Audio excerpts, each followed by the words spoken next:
Welcome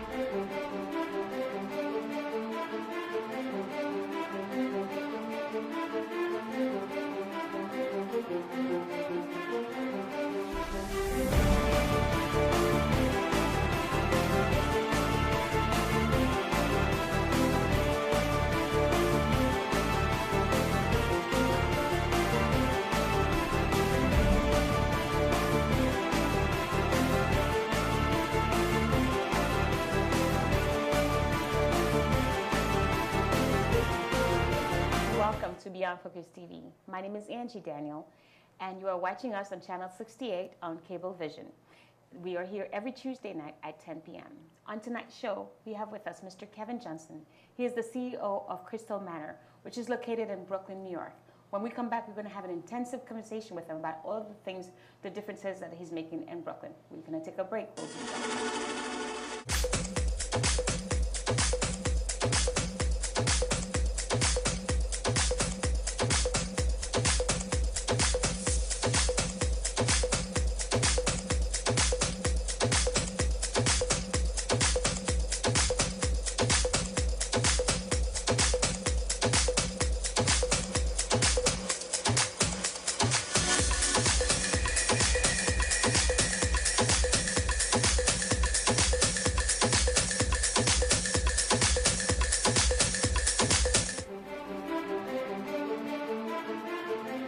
Welcome back. If you are just tuning in, we are here with Mr. Kevin Johnson.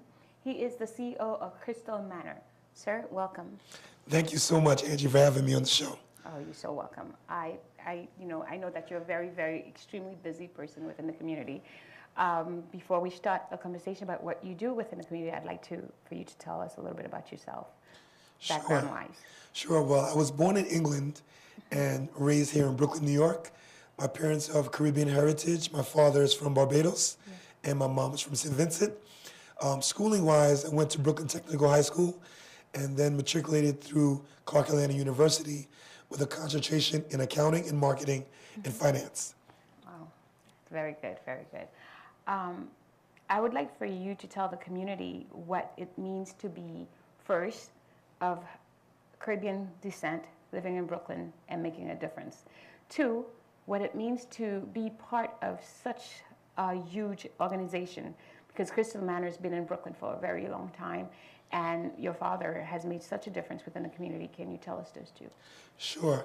Well, first and foremost, I always tell this story.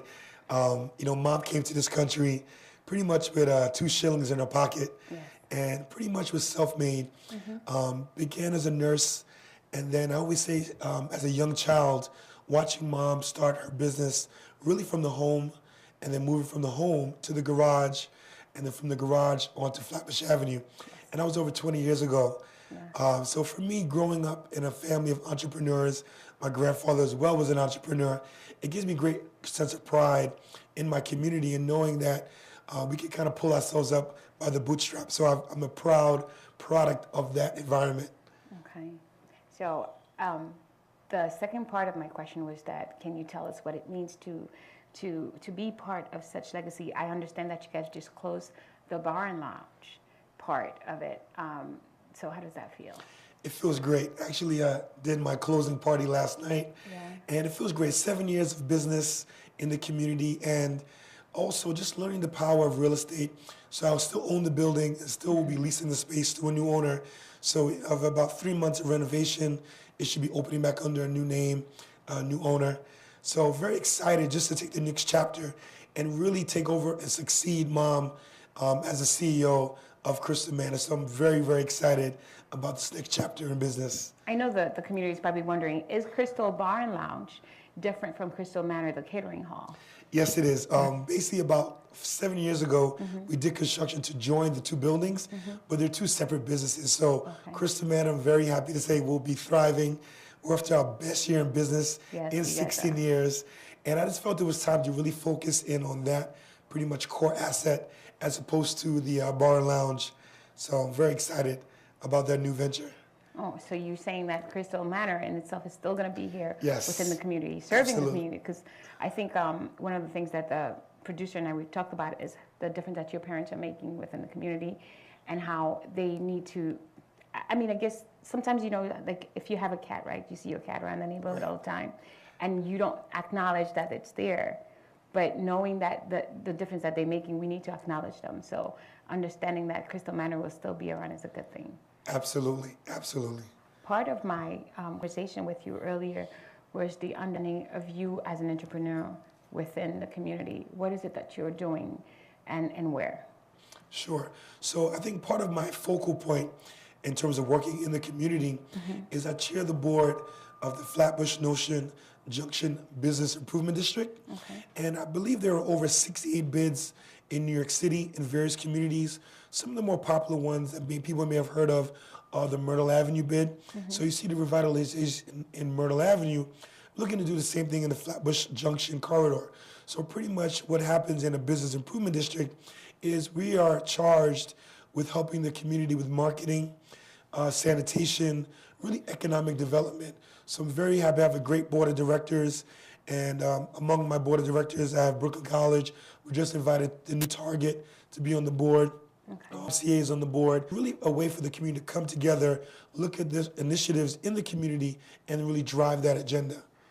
So basically, because I want, because I'm hearing you, I want the community to understand like the basic concept of what it means for Flatbush Notion Junction. What is that in itself? Sure. Really? So at the very core, simple words. Sure. At the very core level, Yes. What happens is the city actually levies additional tax on all the property owners, Okay. and then that money is put into a pool and funded into our budget.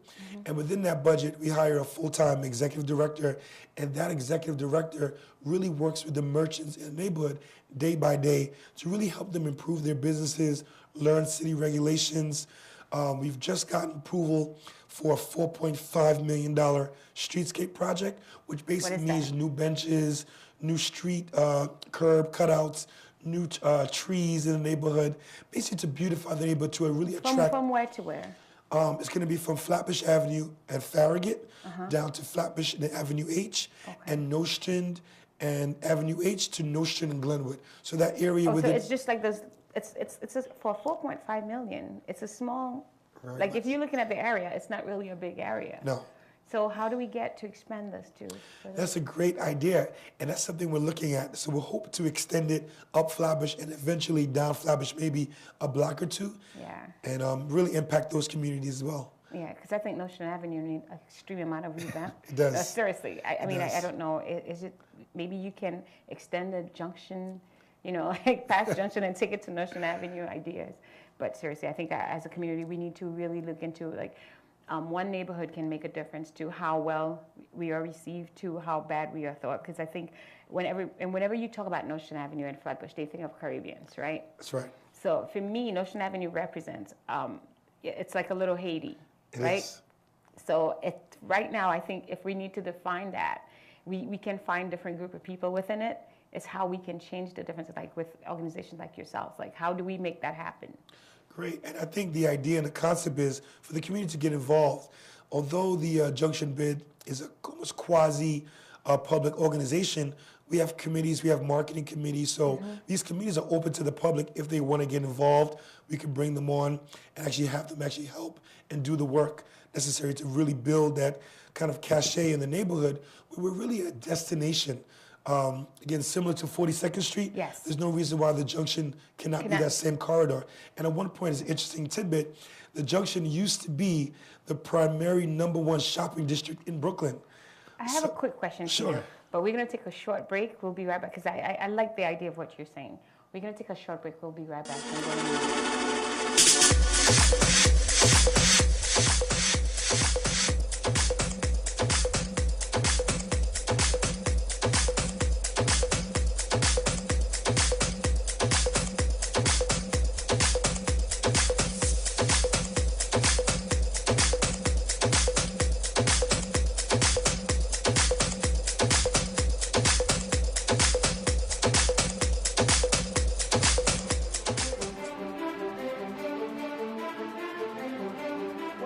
We are having a conversation here with Mr. Kevin Jensen. He is the CEO of Crystal Ball and Crystal Manor.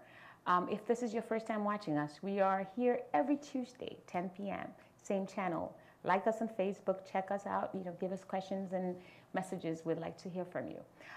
Continuing our conversation, we talked about how Notion Avenue changing we have $4.5 million just to change the out front of it. Part of what I was thinking, and then you were mentioning why couldn't Flatbush Avenue look like 42nd Street? Part of it is like we do as much business as 42nd Street, like on a daily basis.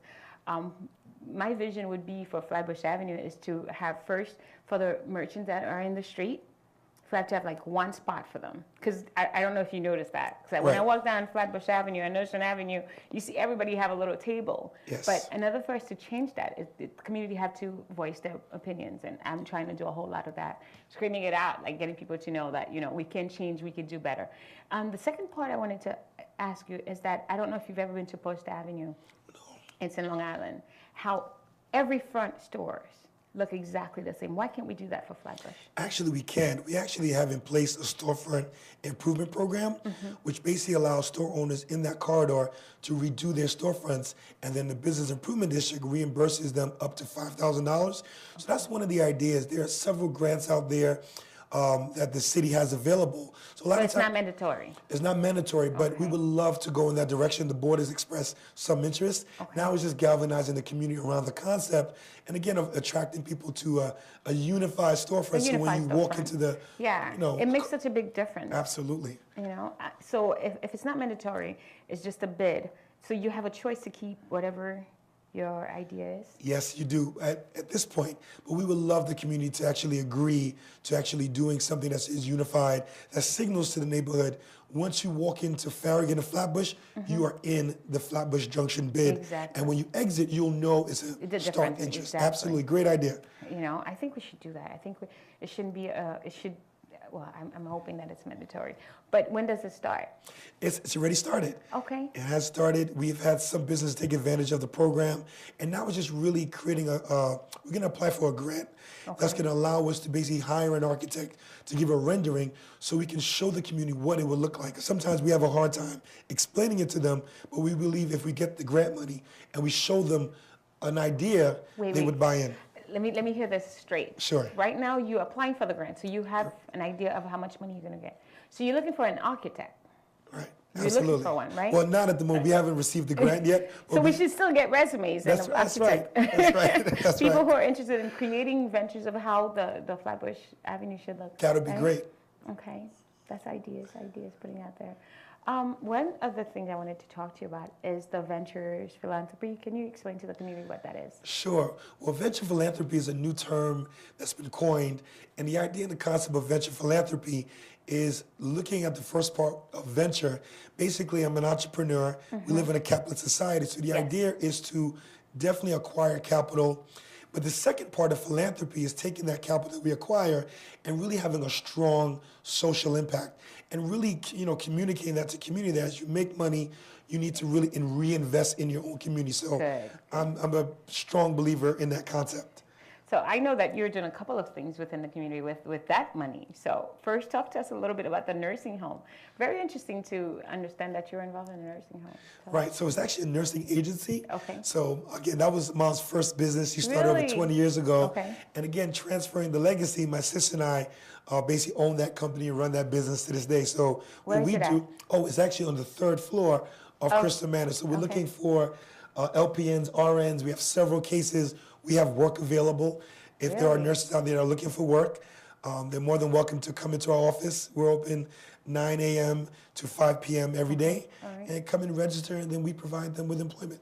Oh, okay. So you're located, can you give us the address again? Because I have a couple of people who are watching actually are looking for work. It's 1460 Flatbush Avenue, and it's the 3rd floor, and I'll give you the phone number. It's 718-421-2260. Okay. So that's for the nursing home agency. Correct. All right, that's one part of it. The second part of it is the real estate. So what are you involved in terms of real estate? I know that you run a couple of buildings. Yes. So primary business is Grace Johnson Real Estate. So my mom is a licensed real estate broker here in New York. My God. She just keeps carrying things. Yes, and then also we own several properties in the neighborhood, and we manage our own properties. But one project I'm truly excited about, and I was speaking to my councilman, Jamani Williams, about it, is we have some land which is located on Rogers Avenue between Farragut and Foster. It's a large tract of land, and we're slated to build some affordable housing. So 9 stories, 91 units of affordable housing through the city for the community. So we're pushing hard. As you know, budgets are very tight. Yes. It's very political to actually get a project green-lighted, but I'm working very closely with our councilman to make sure that our project doesn't get left in the dark and we can build some affordable housing in our own neighborhood. Which is extremely needed, because right now rent's extremely high.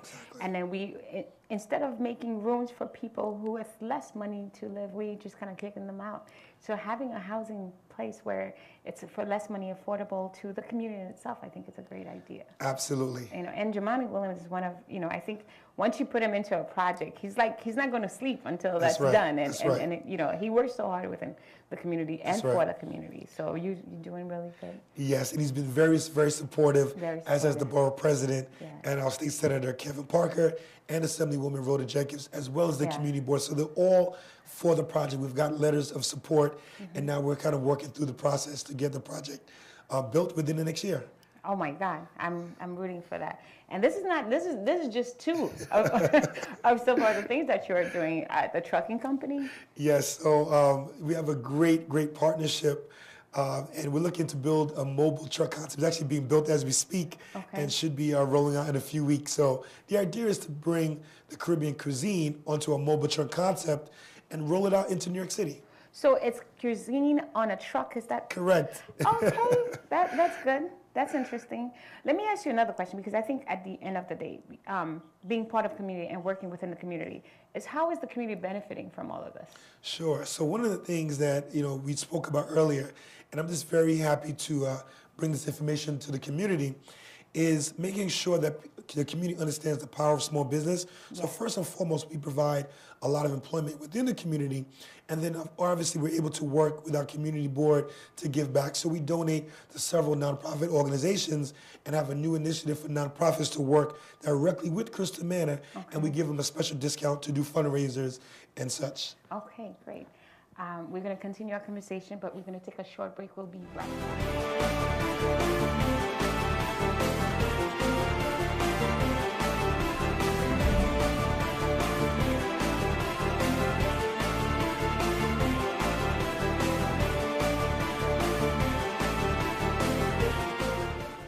Welcome back. We are here with Mr. Kevin Jensen from Crystal Manor, right here in Flatbush in Brooklyn.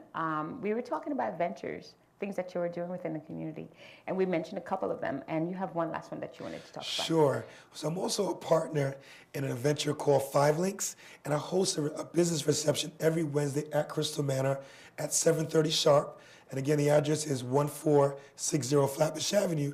And really, we teach wealth principles. We teach success principles. My partner, his name is Larod Smalls. He's a senior vice president.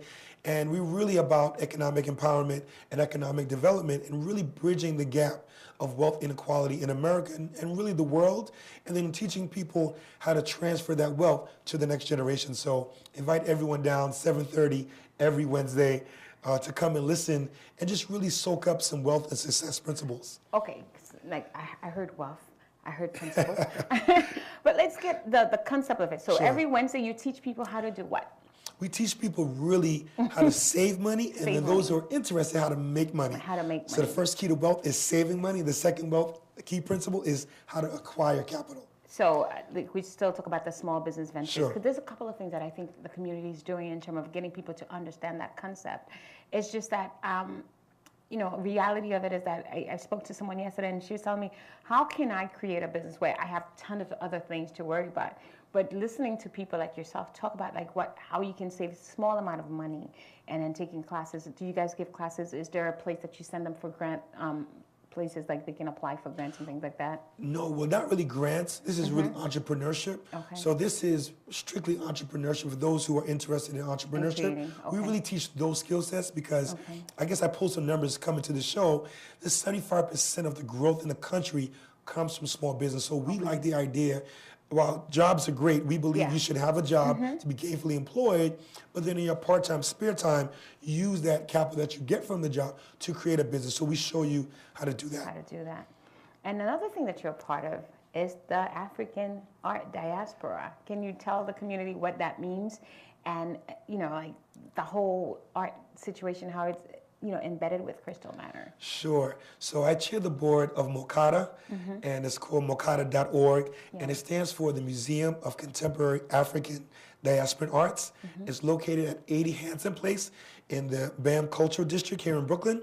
So it's a great, beautiful museum. It was founded over 11 years ago by a young lady named Lori Cumbo, and her idea was to bring contemporary art of the diaspora worldwide to the community here in Brooklyn. So we have the Brooklyn Children's Museum, we have the Brooklyn Museum, but here in Brooklyn we don't really have, besides MOCADA, a museum that talks about specifically our culture.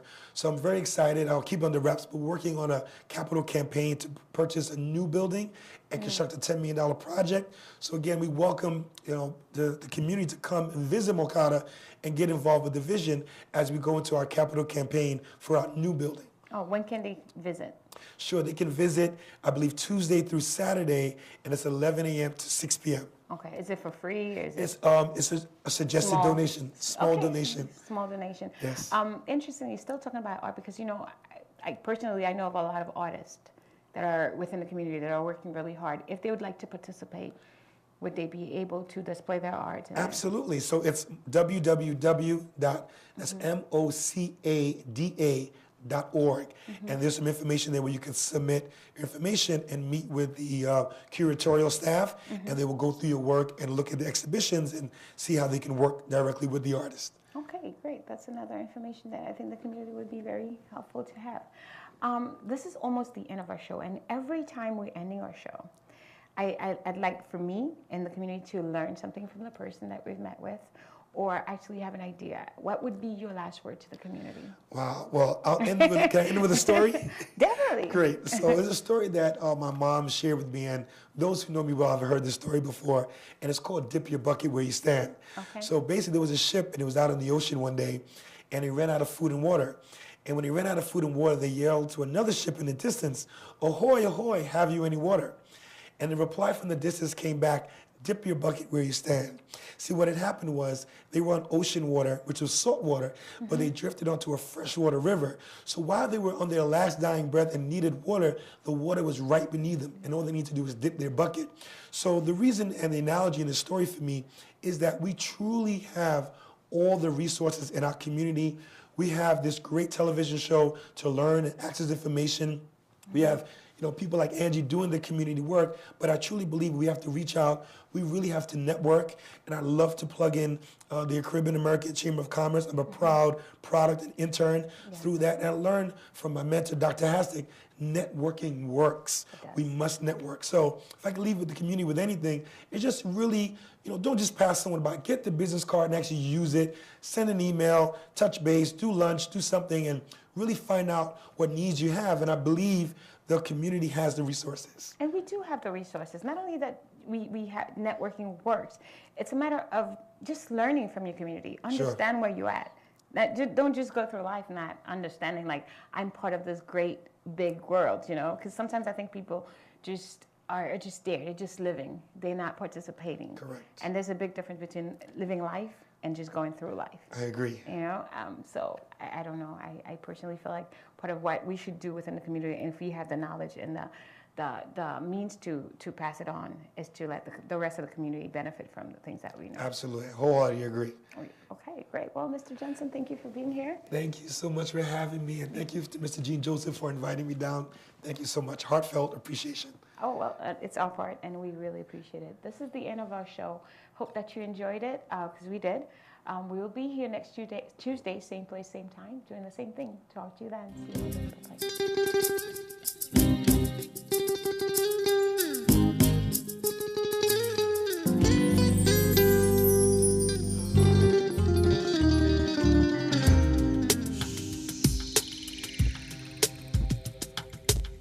Ladies and gentlemen.